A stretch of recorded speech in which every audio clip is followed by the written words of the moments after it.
Hi friends, ఇవాళ దేవుడి కోసం నైవేద్యం పరమాన్నం చేస్తున్నాను. ఎలా చేయాలో చూపిస్తాను. ముందుగా ఒక గ్లాస్ రైస్కి 2.5 గ్లాసుల వాటర్ పోయాలి. ఎందుకంటే అన్నం మెత్తగా కావాలి. సో 2.5 గ్లాసు వాటర్ పోసి స్టవ్ ఆన్ చేయాలి. ముందుగా 1 కప్పు బియ్యం, 1.5 కప్పు బెల్లం, 4-5 ఇలాచీలు, 1 గ్లాస్ పాలు, 4 స్పూన్ల నెయ్యి.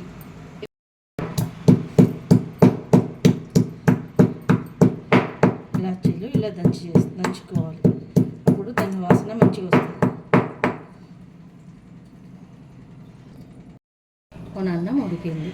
ఇప్పుడు మనం ఇందులో కొన్ని వాటర్ ఉన్నాయి. ఈ స్టేజ్లోనే ఈ బెల్లం వేసేస్తే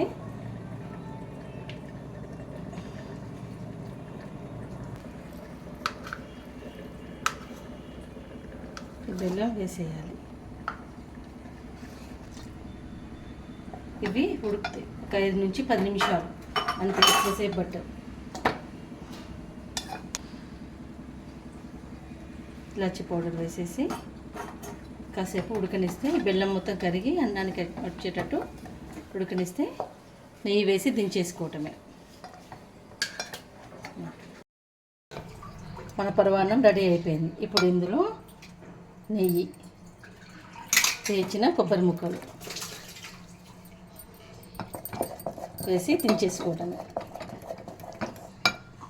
మీరు కూడా మీ ఇంట్లో ఇలాంటిది ట్రై చేసుకొని ఎలా ఉందో చెప్పండి. అండ్ ఛానల్కి లైక్, షేర్ అండ్ సబ్స్క్రైబ్ చేయండి. Thank you.